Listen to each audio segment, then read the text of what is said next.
Welcome to the Stoic Quotient.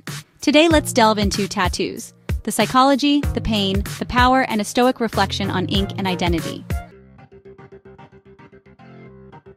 Tattooing has become a universal language of self-expression across East and West, North and South. From hip-hop artists in America to monks in Thailand, from tribal patterns in Africa to minimalist ink in Europe, tattoos have transcended their past to become personal, spiritual, fashionable, and meaningful across the globe.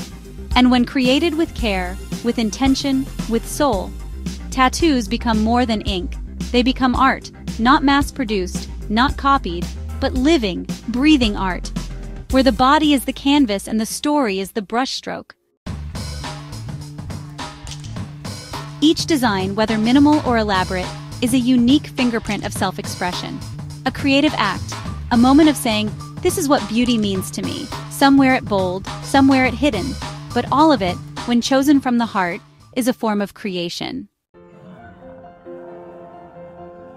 In a world full of borrowed identities, there's something profoundly courageous about making your own.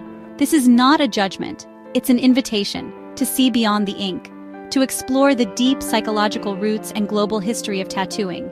Through the lens of Stoic wisdom, we reflect on the rise of tattoos in modern life, not as rebellion, but as identity, healing, and love. Whether you wear ink or not, this message is for you. What if tattoos weren't just about trends, not just rebellion, not just aesthetics? What if they were about healing, about remembering, about reclaiming what the world tried to take? This is not a condemnation of tattoos. This is not a debate. This is an act of understanding, a moment to pause and see each other more deeply. We don't judge the ink, we listen to the soul beneath it. In a time when identities are blurred, filtered, and reshaped by algorithms, a tattoo offers something rare permanence. It says, this is who I am, this is what I've chosen, this is my story, and it matters. For many, it becomes a kind of anchor, a visible thread in the ocean of change. As the Stoic Epictetus once said, first say to yourself what you would be, and then do what you have to do. For some, tattoos are part of that doing, part of becoming who they already are inside. We live in a society that tells us how to look, how to act, how to fit in. Our bodies are often the first place the world tries to claim. But tattoos? They are reclamation, an act of agency, a way to say this skin is mine, my canvas, my voice. In Stoicism, we are reminded, freedom is the only worthy goal in life, Epictetus. And freedom begins with choosing how we carry our own stories. Not all pain is visible, but tattoos give voice to what has been endured in silence. For some, the needle is sacred, a ritual, a rite, a way to mark what survived. Difficulties show a person's character. Marcus Aurelius.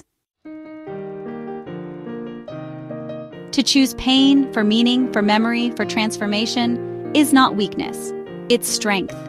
Tattoos often become scars with purpose, a translation of emotional wounds into something tangible and honorable.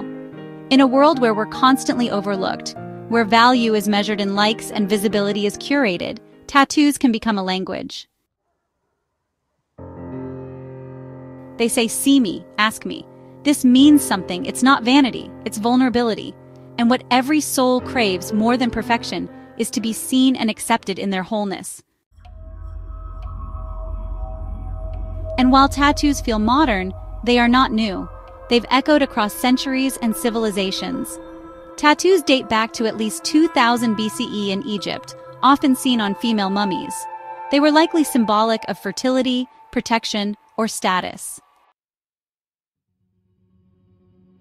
In ancient Egypt, ink adorned priestesses, symbols of power, fertility, and protection. In Polynesia, tattoos were sacred badges of lineage, courage, and cosmic connection. Among the Celts and Scythians, they told stories of honor, strength, and belonging. Even in the ancient Greek and Roman world, though often misunderstood, tattoos appeared. Sometimes they were used to mark those pushed to society's edges, prisoners, enslaved people, or soldiers. But even then, the ink carried a truth. This person lived. This person mattered. And while some tattoos were imposed, others, across cultures and continents, were chosen. Chosen as acts of identity, survival, and sacred remembrance. Tattoos have been feared, revered, silenced, and celebrated. Today they rise again, not as marks of shame, but as acts of sovereignty. In ancient times, tattoos were tribal. They told others, "You belong." Today that longing is no different. As families fracture and communities dissolve, tattoos become a new kind of tribe. One formed not by blood but by shared experience, by pain, by art, by the courage to say, "This is me."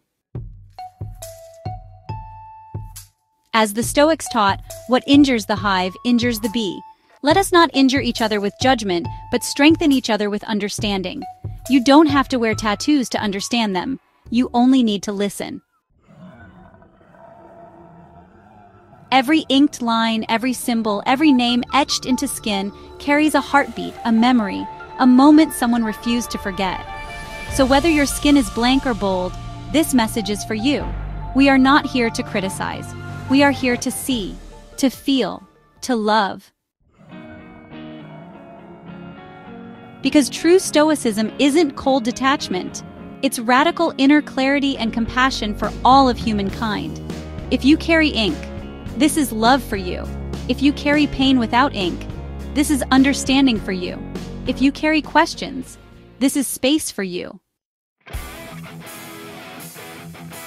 Let us stop judging the surface and start witnessing the soul, because beneath every tattoo is a human being who decided they were worth marking. And maybe, just maybe, that's what we're all searching for. To know, I am seen, I am real, I am not alone. If this insight resonated, like, subscribe and share. Until next time on the Stoic Quotient, thanks for watching.